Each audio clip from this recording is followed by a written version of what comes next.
Hey, what's up? Welcome back to the Cash PT Lunch Hour podcast. This is your host, Aaron LeBauer, and today my special guest is John Lee Dumas. He is the host of Entrepreneurs on Fire podcast. It's an award-winning show where he interviews inspiring entrepreneurs who are on fire. Like this guy himself is on fire. John Lee Dumas has recorded over 2,500 episodes. Yes, that's 2,500 episodes. He started with a daily podcast. Now he does it 3 times a week. And today I had the opportunity to interview him, and it was one of 20 interviews he was doing today, which is just incredible that he was able to spend time with us to answer some of the questions that I had.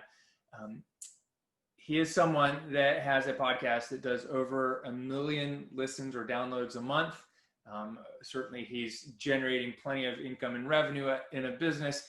He actually shares it on his website. Like, what are they doing per month? He's one of the most transparent entrepreneurs who's not flashy about it, who's got his right head on his shoulders about his money mindset, his marketing mindset, everything. And John Lee's just getting started. And I've been following him for probably 7 years. Back when I started doing my webinars back in 2013, 2014, I was listening to John Lee Dumas. He had a weekly webinar, and he also, I believe he started his podcast probably around the same time, but I was listening to his weekly webinars. This guy just would do them every week. And he would move you from the webinar into one of his courses. And I'm trying to figure out how to do that myself. And so I would just go and listen. And I got a ton out of his stuff. And one day I was going as the physical therapist for the University of Arkansas swim team here in Greensboro, North Carolina, in our brand new natarium, which is the fancy word for swimming auditorium, where we have a huge pool, we got a diving pool, we got a practice pool, and I've been contracted by them to come and do massage and some physical therapy and some hands-on manual treatments for people. And there was a lot of downtime because I get there in the morning and we do a little bit in between events and in the afternoon. I had a ton of downtime, so I would sit and watch the events, which I'm not a swimmer, so but I was like, what am I going to do with my time? I'm going to do a little work. And I turned on the podcast, started listening to John Lee, and went over and specifically listened to his free podcast course. So not only has he been podcasting for a long time, he's been teaching people how to podcast. And there was so much that I got out of that course and so much that I got out of listening to him that I'm super excited to have him on the show. And I've been able to take some of the ideas that I learned and turn them into ideas that have helped people like you. And man, just take things, just take things and level them up. For instance, John Lee Dumas talks about taking your time, and he was one of the first people to manage it into 100-day sprints. And he had launched a journal, and we'll talk a little bit about the journal. I got his journal a few years ago. It was the first time management journal that I had really used other than like a scheduling planner. So I'm super excited to have him come on here and talk a little bit about podcasts and some more about entrepreneurship and where he's going, some of his most useful tips and strategies and questions, kind of like what is he focusing on in his business, the things that have made the biggest impact for him in the last 12 to 18 months, what's changed now in 2020 for how to take people from your podcast into taking action to your offers, programs, products, and services, who should and should not start a podcast, and John's #1 habits, his strategies and routines for staying focused and productive as an entrepreneur. So welcome to the Cash PT Lunch Hour podcast. I hope you really enjoy this interview with John Lee Dumas as much as I did. And Aaron, take it away. John, like, why did you start a podcast? Like, what was the #1 reason you started a podcast versus doing anything else that you did? I think for me, I was saying, hey, what do I wish existed in the world that doesn't currently exist? Like, what's a problem out there that I actually want to see solved? And one of them was, hey, I go for a walk every day. I hit the gym. I'm driving to work. I love listening to podcasts. I love the medium, but my biggest complaint with podcasts is that my favorite shows are interviewing entrepreneurs and they do it 1 day per week. Where's that daily show? Where's the 7-day-a-week show where I can wake up every morning with a fresh interview with a new entrepreneur every single day? Didn't exist. I said, hey, why not follow Gandhi's lead and be that change you want to see in the world? So back in 2012, I launched Entrepreneurs on Fire, and for 2,000 days in a row, I launched a daily podcast. Wow.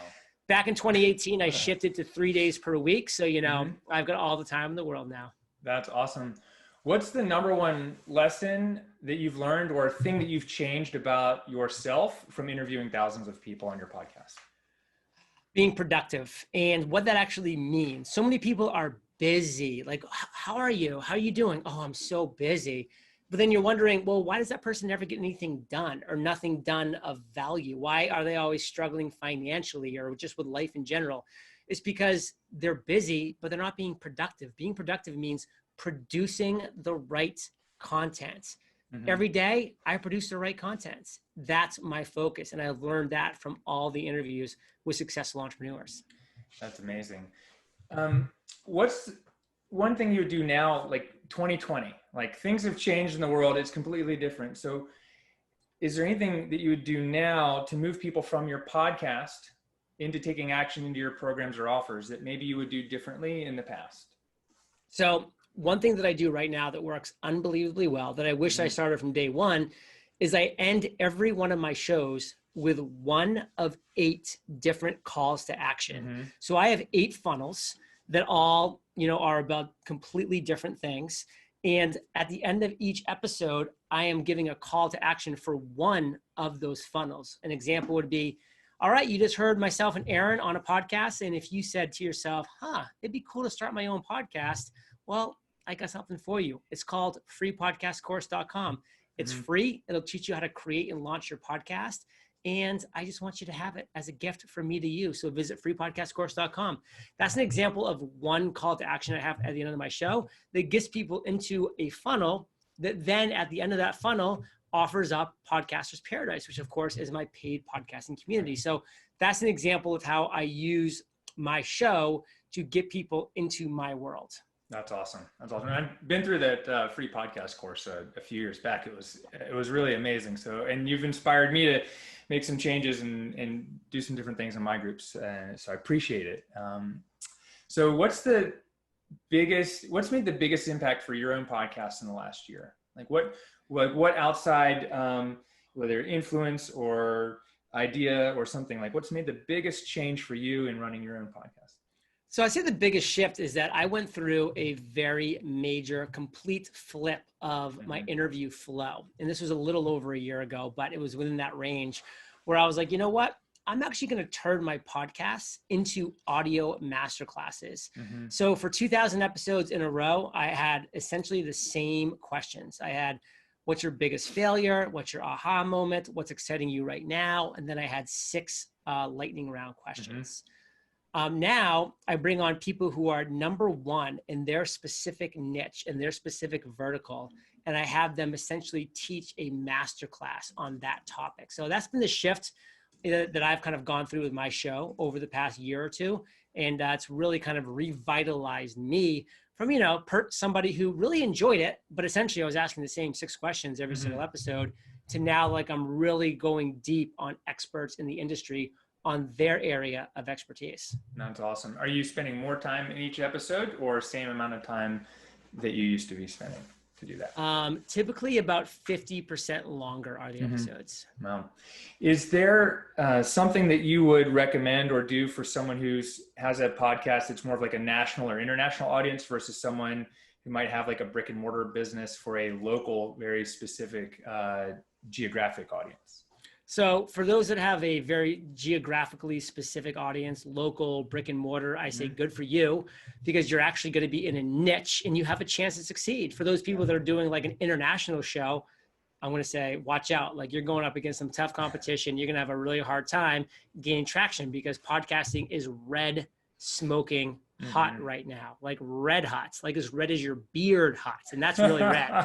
So, I mean, you've really got to focus if you want to go international, which by the way, it's a challenge, take it on. It can be exciting, but just realize you're going up against a lot of big hitters. But you might be the only podcast in town for your local real estate company or your local car sales company or your carpet cleaning or whatever it, fill in the blank. And you can win that battle because you're the only person there. Just like back in 2012, I was the best daily podcast interviewing entrepreneurs the day that I launched. I was also the worst. I was the only show in town that did that thing. So how can you be the best? Right. Well, so John, who should not start a podcast? I mean, you just said there's lots of thousands of podcasts, but who shouldn't start one? I'm going to flip that question and say, who should start a podcast? Right. The person who should start a podcast is somebody that has a passion and they have knowledge and expertise, and they're able to combine that passion and knowledge into a topic, and then they can niche that down into a podcast focus that is the best solution to somebody's real struggle. If you can do that, you have a chance to actually make in the podcasting space. That's awesome. Where are you focusing and specializing in your business these days? Where are you stoking your fire? So I'm really stoking my fire and doubling down on this masterclass idea. I want people to know that if they want to learn the latest and greatest about fill in the blank, I've probably conducted an in-depth masterclass on that topic with an individual. Come to eofire.com, search for the topic, find it, listen to the episode. That's my focus. Yeah. Wow. That's great. Is there something that, like, what's your 5-year goal? Like you're doubling down on these master classes, but is that taking you somewhere else, or is that just more for you to, have more fun and getting more knowledge in your podcast? Do you know, like, where you're going, and tell us more about why you're kind of making that change? So I don't have 5-year goals. I don't have 3-year goals. I don't even have a year goal. I work 100 days at a time because I don't know what I'm going to be excited about 100 days from now. It might be completely different. I don't know what the industry is going to be 100 days from now. It might be completely different. So I really chunk down my goals and my focus to 100 days. And then I come up for air. I look around and I say, what do the next 100 days look like? That's my focus. Yeah. And that's where you created a planner, journal. Right? The journal, right? And it's, are you still using that? And is that what the 100 days is? 100%. So back in 2016, I launched the Freedom Journal, and that is all about accomplishing one goal in 100 days. Right. A year later, I followed up with the Mastery Journal, which is all about mastering productivity, discipline, and focus in 100 days. Nice. That's great. What's your number one habit or strategy that you use to stay focused and productive as an entrepreneur? So definitely those journals. Those journals are a big reason, why I'm able to be successful. And that's a huge focus of mine as well. I'm really obsessed with my calendar. I really make sure that I keep my calendar really up to date and filled with the things that I want to be doing. Like, for instance, you are one of 20 interviews I'm doing today, and I'm back to back. So that's where my focus is. Wow, that's incredible. All right, John, if you could go back and give 18-year-old John one piece of advice, what would it be? I would tell 18-year-old John Lee Dumas to relax, because you know what? When you're 18, you think you have to conquer the world. And then when you're 22 and you haven't conquered the world, you think you have to conquer the world. And then when you're 30 and you think you need to conquer the world and you haven't yet, you try to conquer the world. And it's just like, relax, like it's gonna come. Like, just find something that you're passionate about, find something that you're good at, combine those two things, and then just take it one day at a time and relax, have fun along the journey, and make it happen. And I wasn't able to do that at 18 or 22 or 30. And it's something that I really wish I had been able to do. Yeah, that's amazing. Do you have like a morning routine or because a lot of successful entrepreneurs have this very strict morning routine, or do you have a morning routine or a routine that you follow on a regular basis? Yeah, my morning routine is very regular. I'm a big fan of it. I get up, first thing I do, take my dog for a nice 1.5 mile walk, just get out in the sun here in Puerto Rico, get the vitamin D on my face, get my blood flowing, do all those things. Then I come back, I have a 15-minute yoga session that I hit. Then I have a breathing session with Wim Hof. It's 11 minutes long that I do. And then, and only then, do I kind of get into my actual work day. So first, it's getting out there, getting some sun, getting some exercise, coming back, doing some yoga, working on my flexibility, then changing my state by doing some nice breathing with Wim Hof. And then I turn and I focus into my business. Wow. Wow. That's great. What is like the way that we can become, or that how do you feel that you've become the best version of yourself, and how can other people do the same? Listen, become the best version of yourself one step at a time, one day at a time. Just don't put too much pressure. Don't stress. I'm a big believer in the phrase compare and despair. Like if you're comparing yourself to other people, you will despair.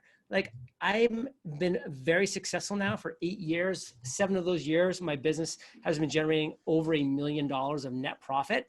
But what, if I compare myself to Jeff Bezos or Mark Cuban, like I'm going to despair. But why would I do that? I'm going to compare myself to me yesterday. And if I'm winning that comparison, I'm winning at life. No, that's amazing. You know, I know a lot of people who are entrepreneurs like we are, like feel they're unemployable, and even like mistakes or failure doesn't really exist. But, you know, so when I ask this, I want to ask, like, what is something that you look back at that was either a failure or a mistake? Where do you feel that at the time, maybe that's what you saw? Like, what was the thing that you could go back and do differently or change, if there's anything? You know, again, I'm just going to go back because it's so true to just, I would just relax. Like I would just stop always being stressed about something that's going on, because there's always going to be something in your life that can stress you out, whether it can be financial or health or relationships or fill in the blank. There's always going to be something.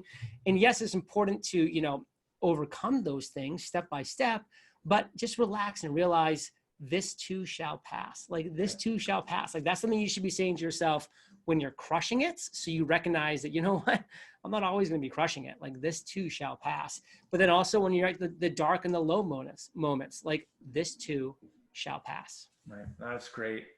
Do you see where do you see patterns in people that are getting started in podcasting and entrepreneurship, where like, other than they just need to relax, like where are they maybe focusing where they shouldn't, or where should they put more focus into?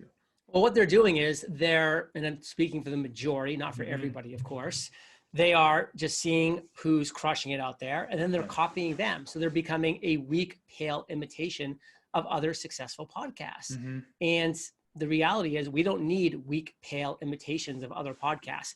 What we need is for you to find your passions, combine it with your skills and expertise, make a valuable, passionate podcast, niche down into an area where you are solving a problem better than anybody else is solving it, and go forth and conquer. Like that's where you're going to win. That's where you as a podcast and just an overall content creator are going to win. Yeah, that's amazing.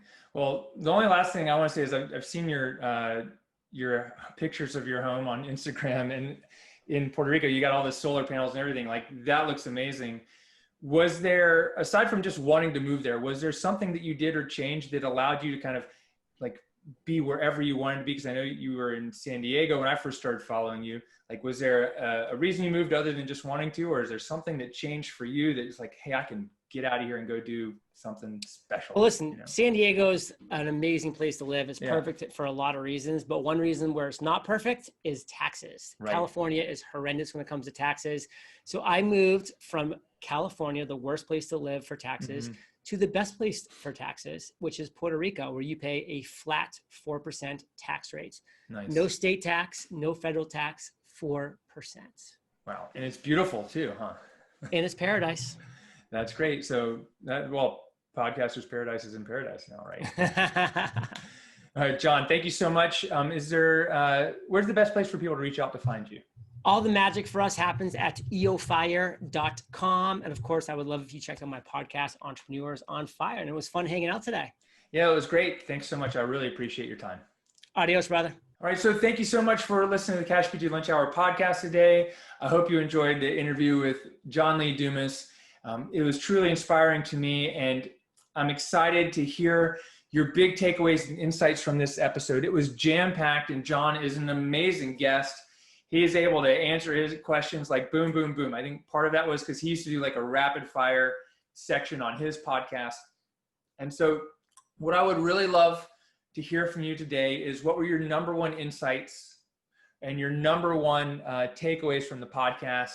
Go ahead and shout it out on Instagram, on your stories. Make sure you tag me and John Lee Dumas, and just let us know what are your biggest insights from today's episode. And if you got anything out of this episode or anything positive from the podcast so far, I would greatly appreciate a 5-star rating and review, and over on iTunes for you to share this with your friends, colleagues, and coworkers. And I'll see you on the next episode. Thanks.